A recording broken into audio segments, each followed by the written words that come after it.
Well, hello world, welcome to Raccoon Point Studios. I'm Sean Bombs, and today we're going to take a listen to the Neve 542 tape emulators.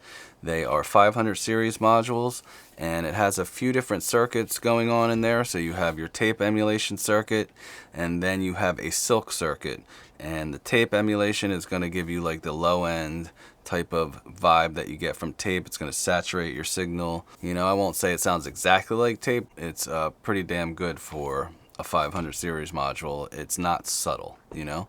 So then you also have that silk thing that I was talking about, and red is going to affect the mid-range, the high mid-range, and the blue is going to affect the lower harmonics of any signal. And you know, you would use that, I guess, on a thinner, weaker mix that you might get, or you know, say if you were mastering something, or say there's just something that was recorded a specific way, but you want a little bit of some bottom that's not really there. You want to add a little harmonic detail to it.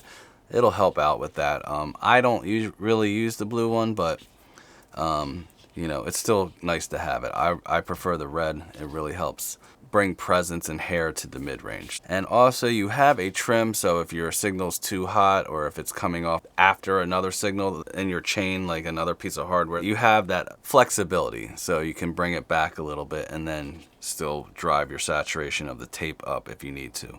And then you also have a blend knob, so you can do these things in parallel. So if it's a little bit too much but you like the sound of it, you can dial it back a little bit and blend that heavily affected sound in with your original signal. Also with the silk circuit, you have a texture knob, so it's basically going to add more of that. I guess it's kind of like a gain, you know what I mean?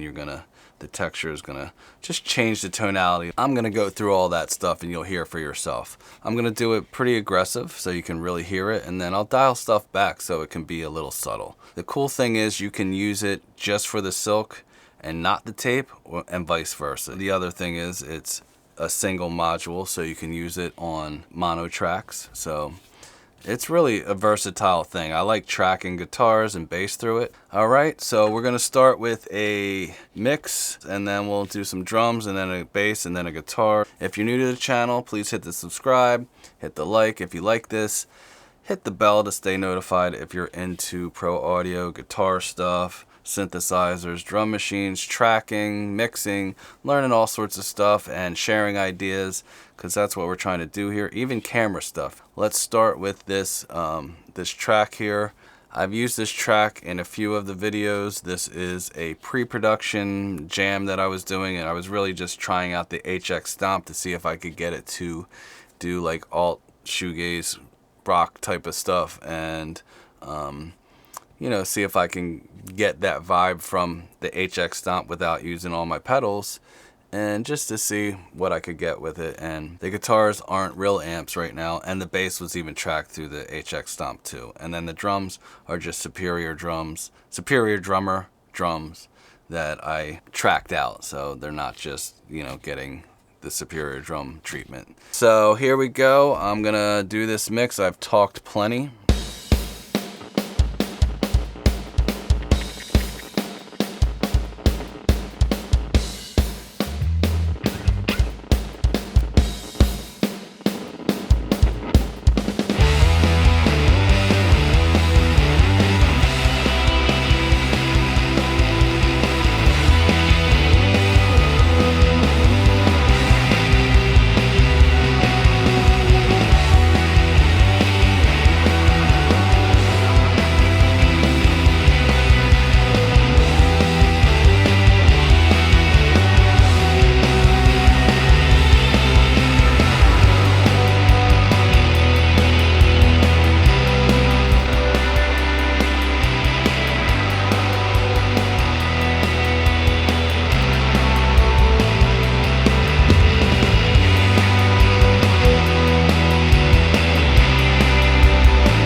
So as you can hear, I mean, it gets pretty aggressive, and the low end is just blooms in there, you know, so it can get away from you quickly. At first it's like, wow, you know, you just hear it and it's can blow you away right away, but then after you listen to it and, you know, critically and, you know, A/B and go back and forth, you realize quickly that it can be much, a bit much on certain tracks. So it's something that can wow you, but you also have to be careful on how you set it. All right, so now we're gonna do some drums. Let's do it.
All right, so again, you can hear the bottom end just poof.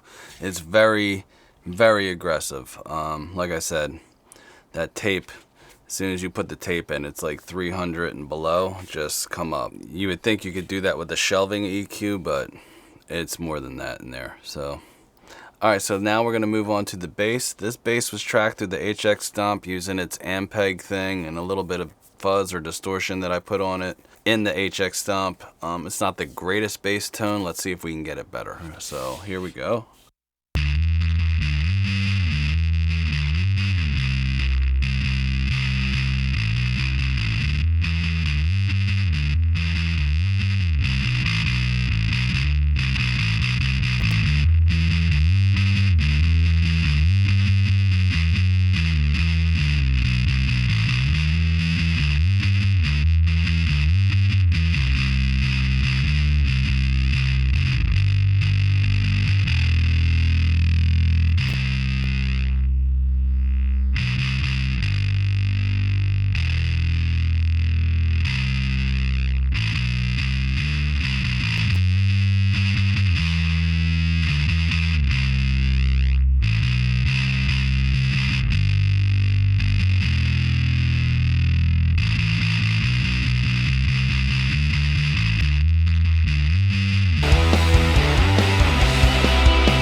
I just wanted to stop real quick because the bass with that circuit in definitely stood out more without it being pokey and on top of everything. It just fattened up the low end in the middle of the track and gave it some presence without it being overbearing, I guess, but just enough, you know, so it kind of glued it in there and gave it the body that it definitely was lacking before that. So that's an example of why I love this thing. So here we go. Let's listen to it again. I'm gonna take it in and out so you can hear what I'm talking about.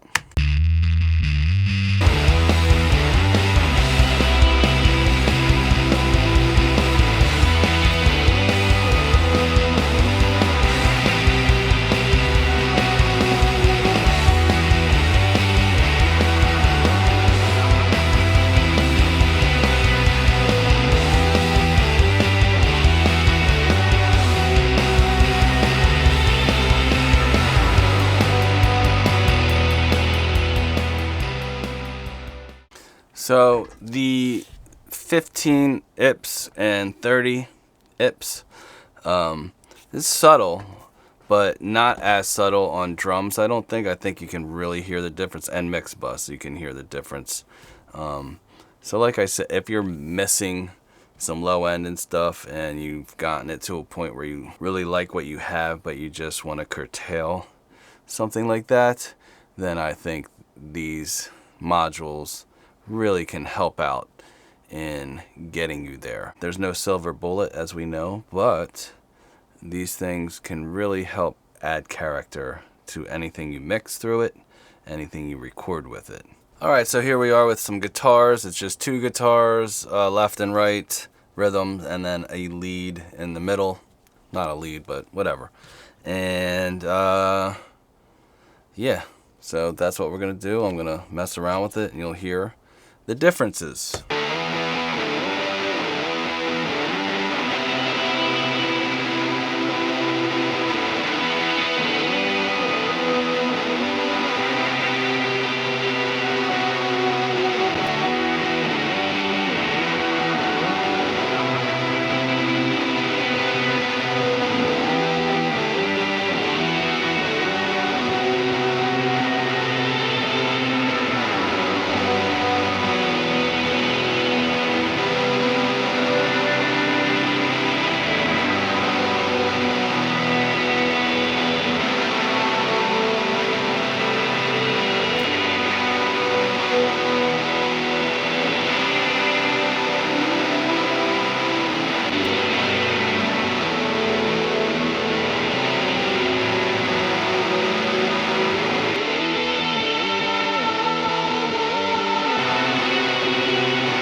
So as you can hear, it just adds fullness and richness, and low end, it adds body. It adds a lot of mid-range harmonics with that red silk texture circuit. And the blue one is very subtle. I think it's more like it kind of soft. It feels like when you put that in, it's either sounds like it's doing not much or it's softening some things. Kind of a pillowy type of effect. I've tried a bunch of different 500 modules and these have not been sold. I've gone back and forth and sold things, bought things, sold things, and got them again. And when I want something that actually changes the way something sounds in a heavy-handed way, then these are the things I reach for. And like I said, I really like tracking with them as well. And I should have tracked these guitars with them, but I really wanted to see what the HX Stomp had to offer without an amp or anything else, just going direct. And it's not bad, but when I start tracking guitars with a real amp and miking it and all that stuff, there's going to be a noticeable difference. So that being said, if you like this, like it. And if you're into this kind of stuff, please subscribe to the channel and hit the bell so you can stay notified when I put up some stuff, new stuff, whatever stuff. I will see you in the next one.